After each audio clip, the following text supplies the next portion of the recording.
What's up, guys? It's Tyler with Reversion Raceworks, and I want to introduce our 87 Corvette shop car. Now, settle down, settle down. We're not fully diving into this thing yet. We're still going to finish the Suburban and a lot of other projects we have going on first, but this one is coming up. So we did get a little head start on some things. We started 3D scanning the interior. We will be scanning the entire car, but we didn't quite get to that yet because we do plan on doing a full wide body, a lot of custom body panels and stuff of that nature. We're going to completely customize the interior and kind of really show our capabilities out over there, LS swap it, and a whole lot of other things that we haven't figured out yet. So stay tuned for that. But in the meantime, we did start scanning the interior. We have some clips where we're showing how you could scan through the glass and do some funky tricks there. We got the whole dashboard scanned where we have some new products that we're going to show you a little bit behind the scenes of, where we came up with these delete kits for the dash control, our radio kit that you guys all love, HVAC control delete, so the race car guys, you could add more switches, gauges, whatever you want. We're here to make it easier on you. So when it comes to 3D scanning something complex like a car's interior or full car or anything of that nature, we like to start with a target scan only. So what that does is there's no targets here now, but you'll see in some of the clips that Nick can throw in there for movie magic, where we only scan the targets, meaning we're not picking up any data, any geometry whatsoever. We're purely creating location points for how we want to scan this.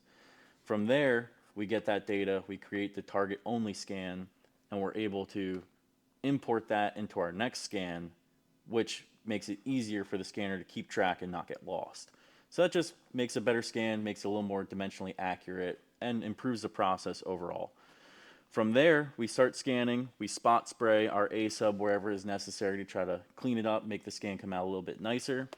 And we also like to start from the middle when we're doing something large like this, because then your tolerance stack up is cut in half. So say you're going from that center distance to here, and then the center distance to the other side. I know, pretty straightforward, very simple concept, but from a scanner's perspective, you're effectively cutting the tolerance stack up in half because now your distance is cut in half, as opposed to, say, starting from the passenger side and going all the way to the driver's side.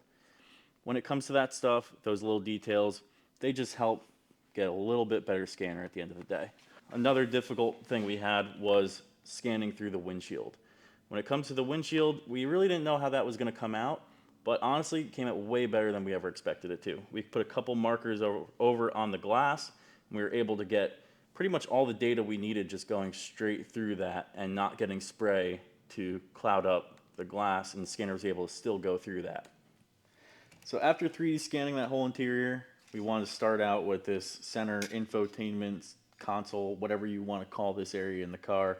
You've got the information center where it goes over all your gauge cluster functionality and options, the radio panel, and the HVAC panel. Now everyone's got different goals for their build, so we're trying to come up with an option for everyone. When it comes to the information center, this guy over here, you can change from your oil pressure, oil temperature, coolant temperature, volts, go from English to metric.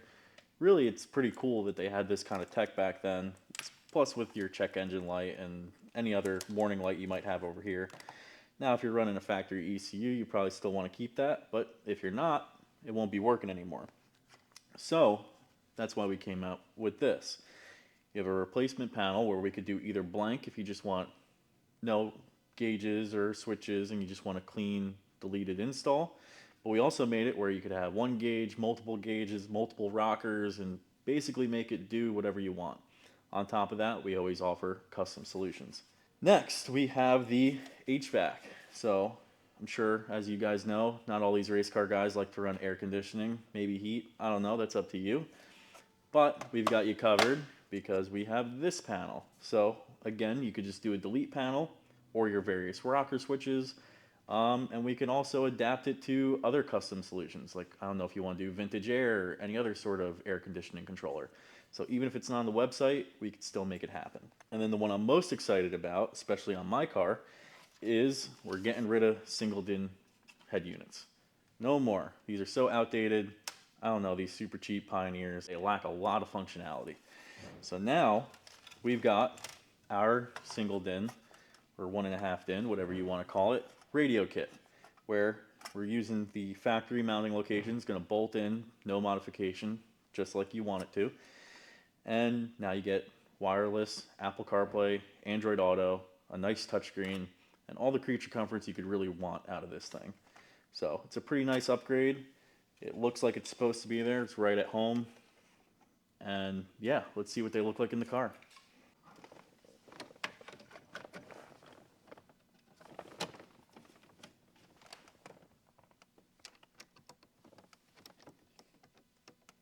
All right, now we got everything in place. Let's see how it looks.